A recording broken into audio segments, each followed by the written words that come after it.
नमस्कार विद्यार्थी मित्रांनो, डॉक्टर सुशील स्पॉटलाईट या आपल्या यूट्यूब चॅनलवर तुमचं सर्वांचं स्वागत आहे. आज आपण 3 नोव्हेंबर 2020च्या चालू घडामोडींचं विश्लेषण बघणार आहोत. तत्पूर्वी डॉक्टर सुशील स्पॉटलाईटला टेलिग्रामवर फॉलो करण्यासाठी डिस्क्रिप्शनमध्ये लिंक तुम्ही वापरू शकता. फेसबुकवर आपला ग्रुप आहे, तिथेही फॉलो करू शकता. स्पॉटलाईट रायटिंग फोरमच्या ज्या ॲक्टिव्हिटीज आहेत त्याच्यात इनरोल करण्यासाठी spotlightritingforum@gmail.com या मेलवर तुम्हाला त्या संबंधीची इन्फॉर्मेशन मिळेल. IAS मेन्स करता डेली आन्सर रायटिंग प्रॅक्टिस आहे आणि IAS मेन्स करता वीकली एसेसुद्धा आहे. ओके, MPSC मेन्स करता मराठी आणि इंग्लिश एसेस. सो जे लोक एनरोल करू इच्छित आहेत त्यांनी त्या मेलवरून त्यांना माहिती मिळू शकते. आजची जी पहिली व्यक्ती आहे ती खूप महत्त्वाची आहे आणि प्रश्न विचारले जाण्याचे चान्सेस याच्यावर 99.99% आहे. कारण न्यूझीलंडमध्ये प्रथमच त्यांच्या मंत्रिमंडळामध्ये भारतीय वंशाची पहिली महिला मंत्री समोर आलेली आहे, ते म्हणजे प्रियंका राधाकृष्णन. तर असं पहिल्यांदा होतं आहे. तसं बघितलं तर अमेरिकेच्या राजकारणामध्ये भारतीय वंशाच्या बऱ्याच व्यक्ती आहेत, पण न्यूझीलंडमध्ये पहिल्यांदा भारतीय वंशाची महिला मंत्रिमंडळात सामील झालेली आहे आणि त्यांचं नाव आहे प्रियंका राधाकृष्णन.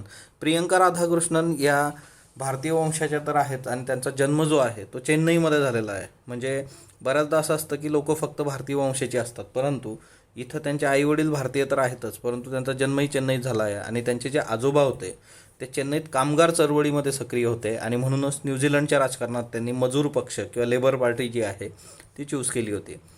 आता न्यूझीलंडमधल्या ज्या पंतप्रधान आहे जसिंडा ॲड्रन, तर यांच्याबद्दल आपण ऑलरेडी 2-3 न्यूज प्लेलेल्या आहेत. त्या परत पंतप्रधानपदी आलेल्या आहेत आणि त्यासाठी की दुसऱ्यांदा पंतप्रधानपदी येण्यासाठी कोविड-19मधलं त्यांचं जे काम होतं ते त्यांना हेल्पफुल ठरलं. आता प्रियंका राधाकृष्ण यांचं वय जे आहे ते 41 वर्ष आहे फक्त आणि न्यूझीलंडच्या राजकारणामध्ये बऱ्यापैकी स्थिर स्थावर ते आता झालेले आहेत.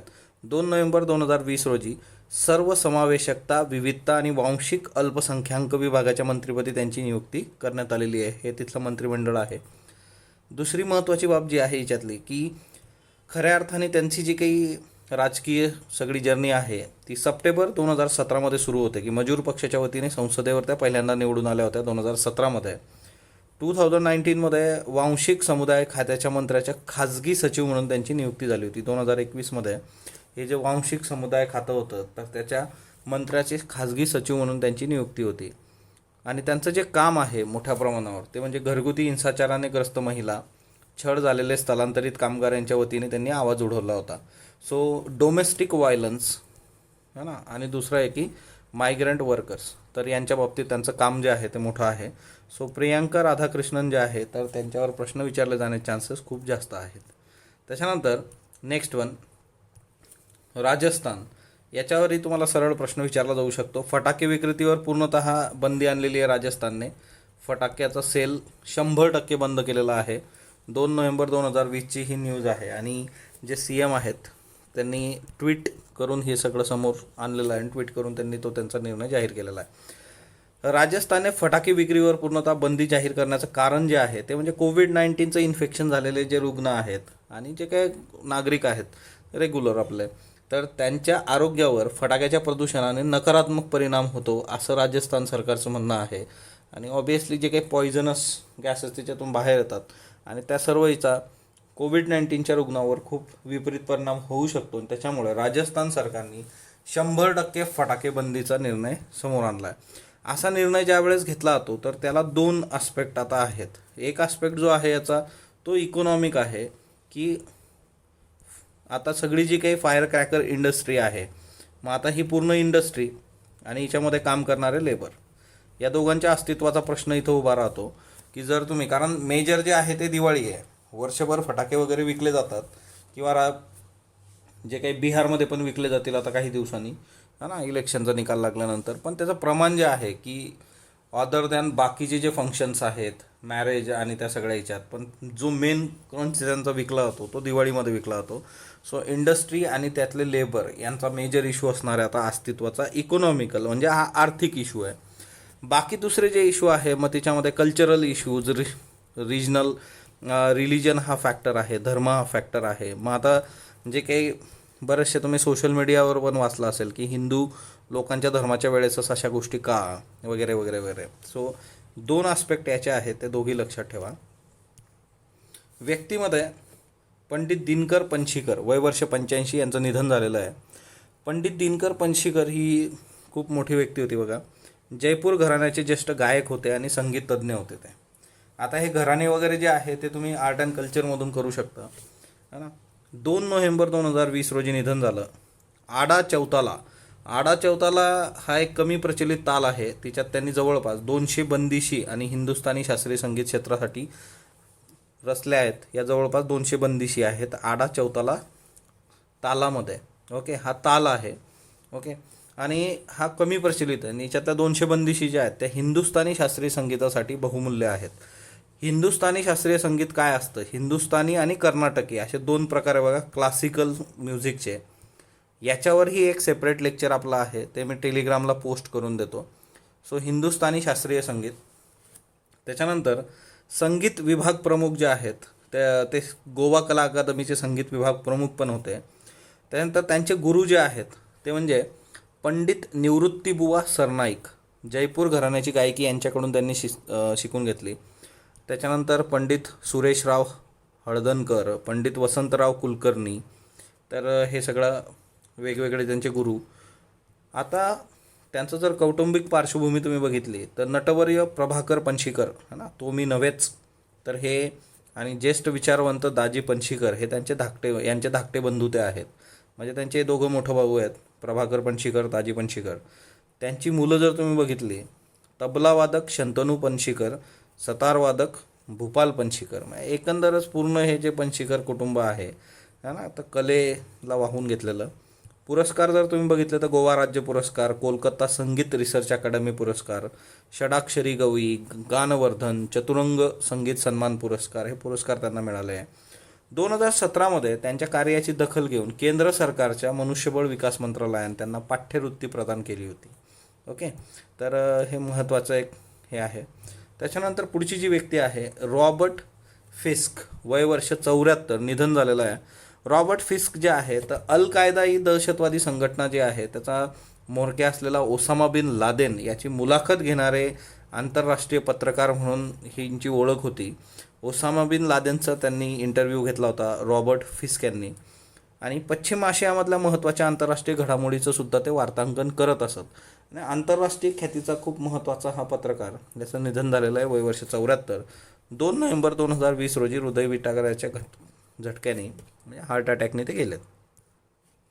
आता बघा, केंद्र आणि राज्य यांच्यामध्ये वाद सुरू झालेला आहे.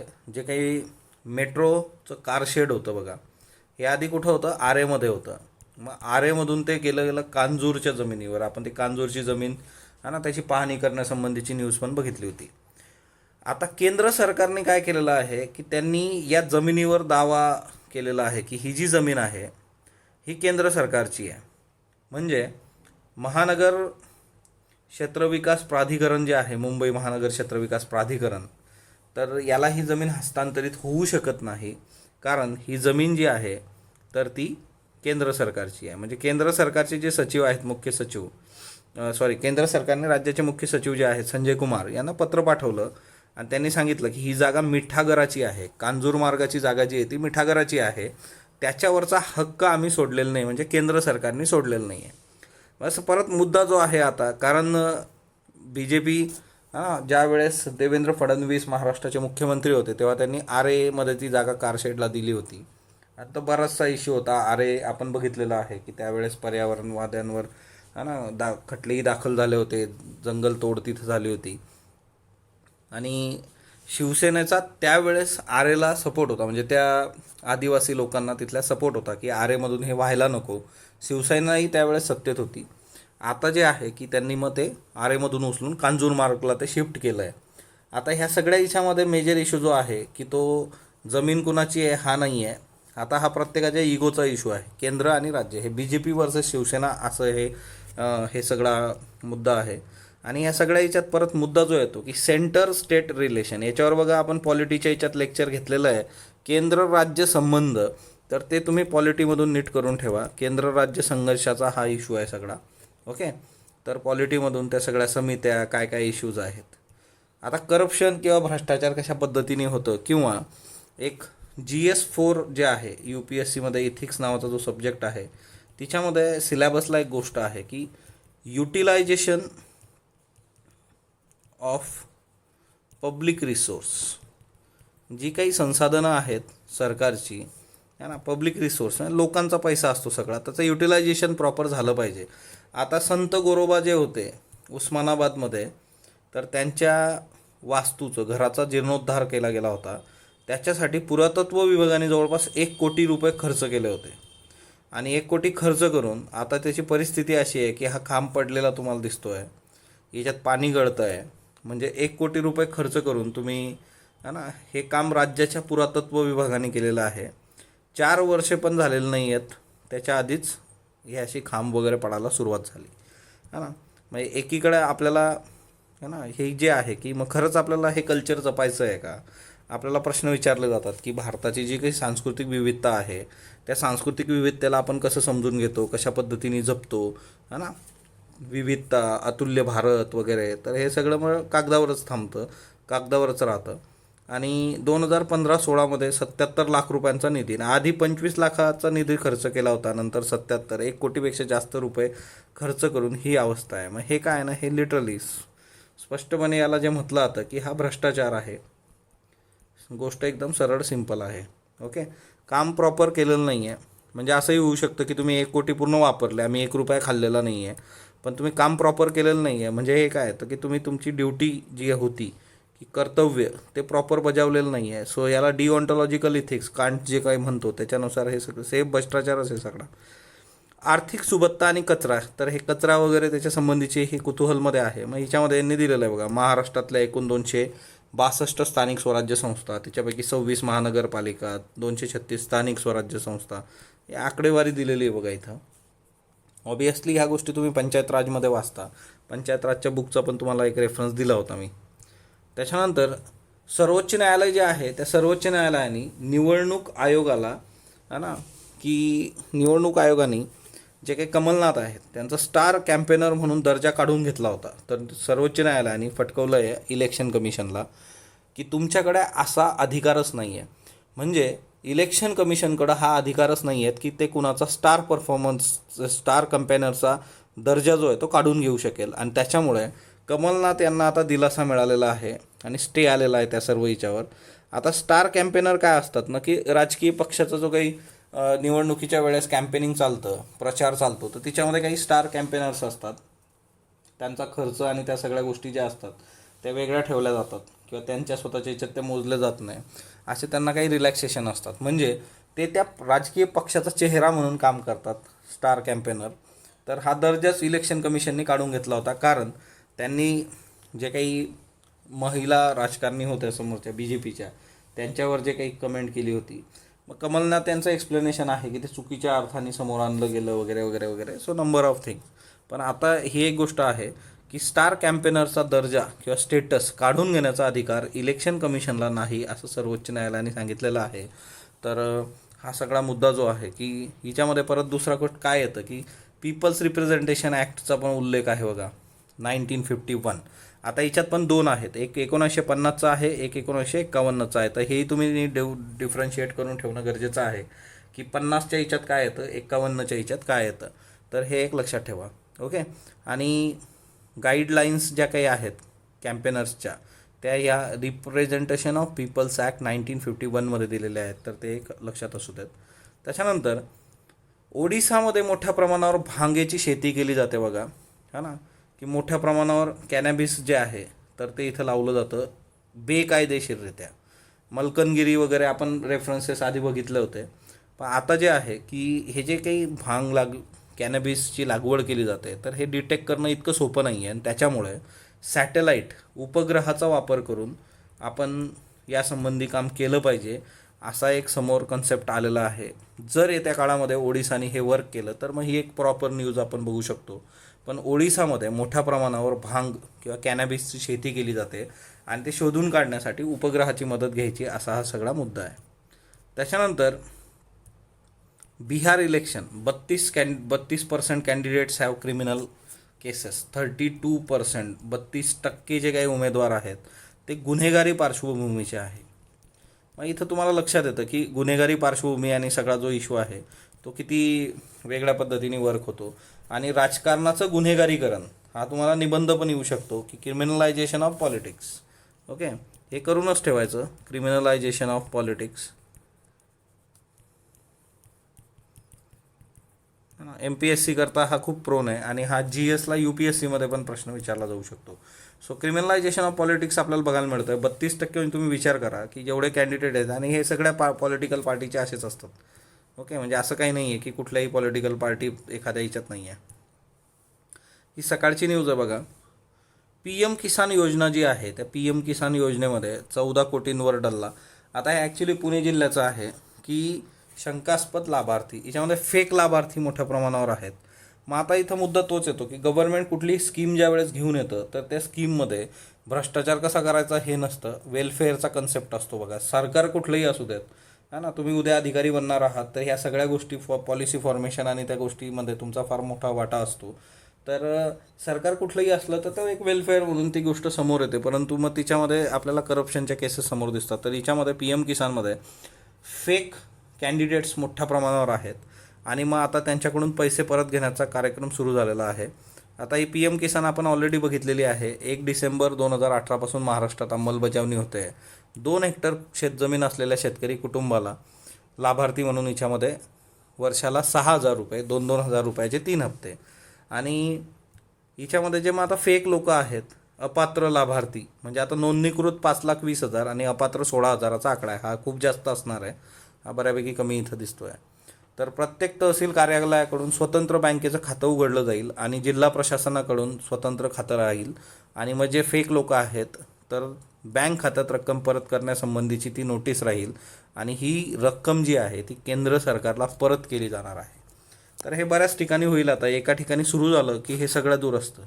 मग आता याच्यामध्ये नागरिकांचाही सहभाग मोठ्या प्रमाणावर आहे की ज्यांचे अपात्र आहेत पण त्यांनी कागदोपत्री त्या सगळ्या गोष्टी करून तसं केलेलं आहे. तर हे चुकीच्या पद्धतीने होतं आहे, असं व्हायला नको. अफगाणिस्तानमध्ये काबूल विद्यापीठावर दहशतवादी हल्ला झाला आहे आणि 2 नोव्हेंबर रोजी म्हणजे काल काबूल विद्यापीठाचा पत्रकारिता अभ्यास विभाग जो आहे त्याच्यामध्ये 25 जण ठार झालेत. सुरक्षा दलांनी या तिन्ही हल्लेखोरांना, म्हणजे 3 हल्लेखोर होते, त्यांना ठार केलं.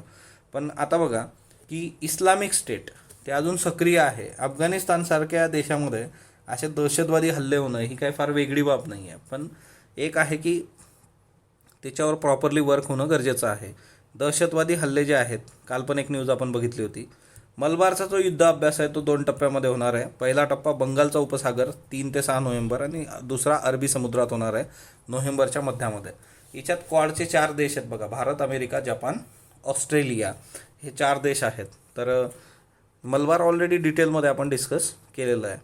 त्याच्यानंतर अवकाशामध्ये जे काही पर्यावरणाची आव्हानं आहेत त्याच्यासाठी स्कायलार्क नक्षत्र उभारलं जातं आहे आणि हे कॅनडाच्या कंपनीतर्फे उभारलं जातं आहे. कॅनडातली एक स्पेस कंपनी आहे, नॉर्थ स्टार अर्थ अँड स्पेस असं या कंपनीचं नाव आहे. आणि याच्याद्वारे पर्यावरणीय आव्हानांना सामोरे जाण्यासाठी स्कायलार्क नक्षत्राची निर्मिती करण्यात येते. मग अवकाशामधली पर्यावरणीय आव्हानं काय असतात बरं? एक तर स्पेस डेब्रिज, म्हणजे जे काही उपग्रह आपण वरती सोडतो त्यांचे एक लाईफ स्पॅन असतो की 5 वर्षासाठी. मग त्याच्यानंतर तो पृथ्वीवर थोडी परत येतो, तो तिथंच फिरत राहतो, त्याचे तुकडे होतात आणि मोठ्या प्रमाणावर स्पेस डेब्रिज आहेत, कंजेशन आहे, थ्रेट ऑफ कोलिजन आहे, स्पेस ट्रॅफिक मॅनेजमेंट आहे, किती देश उपग्रह सोडत आहेत, तो ह्या सगळ्या इश्यूचा विचार याच्यामध्ये आहे. स्कायलार्क नक्षत्र जे आहे त्याच्यात 12 उपग्रहांचा समावेश होतो. तर ही एक बाब लक्षात ठेवा. त्याच्यानंतर कालचे प्रश्न बघा. केंद्रीय कृषी कायद्यांविरोधात विधेयक आणणारं पंजाब नंतरचं दुसरं राज्य कुठलं आहे? राजस्थान. मुखपट्टी किंवा मास्क वापरण्यासंबंधीचा जो इश्यू आहे की त्याच्या संबंधी विधेयक आणणारं राज्य कुठलं आहे? तर ते सुद्धा राजस्थान आहे. भारतामधलं टायर पार्क पहिलं जे आहे ते कोलकाताला झालेलं आहे. शॉन कॅनरी यांच्याबद्दल बिनचूक विधान निवडा. जेम्स बॉन्डची भूमिका साकारणारे पहिले अभिनेते, बरोबर. 1962 गोल्ड फिगर हा त्यांचा पहिला बॉन्डपट होता. तर नो डॉक्टर असा होता बघा, गोल्ड फिगर नव्हता. 1988 अनटचेबल चित्रपटासाठी ऑस्कर पुरस्कार, सहाय्यक अभिनेत्याचा ऑस्कर पुरस्कार मिळाला होता. सो अ आणि क बरोबर आहे. दारा शिकोबाबत बिनचूक विधान निवडा. शाह ए बुलंद इक्बाल म्हणून ओळखलं जातं, बरोबर आहे. भगवद्गीता 52 उपनिषदांचं फारसी भाषेत भाषांतर, हेही बरोबर आहे. दारा शिकोची कबर शोधण्यासाठी पुरातत्व विभागाने समिती नेमलेली आहे, हेही बरोबर आहे. सामुगडच्या युद्धात औरंगजेबाचा पराभव केला, तर हे चुकीचं आहे. सर्व युद्धांमध्ये पराभव झालेला आहे, है ना, की मग त्याच्यामुळे हे ड ड ड जिथं आहे ते कट करून टाका. ब क तुमचं उत्तर आहे. आजचे प्रश्न घ्या. वस्तू व सेवा कराचे मासिक लक्ष्य 1,00,000 कोटी रुपये इतके असते.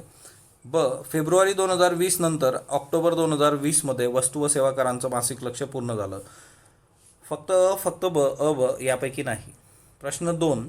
पादत्राणे रचना आणि विकास संस्थेबद्दल बिनचूक विधान निवडा. कारागिरांना कोल्हापुरी चपला बनवण्याचं प्रशिक्षण देणार आहे. स्थापना 1986 मध्ये मानव संसाधन विकास मंत्रालयाअंतर्गत झाली. फक्त अ ब दोन्ही यापैकी नाही. कोल्हापुरी चपलेची निर्मिती फक्त महाराष्ट्रात होते. कोल्हापुरी चपलेला भौगोलिक मानांकनाचा दर्जा आहे. फक्त अयोग्य ब योग्य दोन्ही योग्य यापैकी नाही. महाराष्ट्रातील एकूण 4 जिल्ह्यात दारूबंदी आहे. चंद्रपूरमधील दारूबंदी सर्वार्थाने यशस्वी झाली आहे. फक्त अयोग्य ब योग्य दोन्ही अयोग्य. खालीलपैकी कोणत्या देशामध्ये कोल्हापुरी चपलेची निर्यात होत नाही? फ्रान्स, सिंगापूर, दक्षिण सुदान, ऑस्ट्रेलिया. याचे उत्तर तुम्ही कमेंट बॉक्समध्ये देणार आहात. स्पॉटलाईटला जो तुम्ही प्रतिसाद देता त्याबद्दल मी आपला आभारी आहे. स्पॉटलाईटला लाईक करा, शेअर करा, सबस्क्राईब करा. धन्यवाद विद्यार्थी मित्रांनो.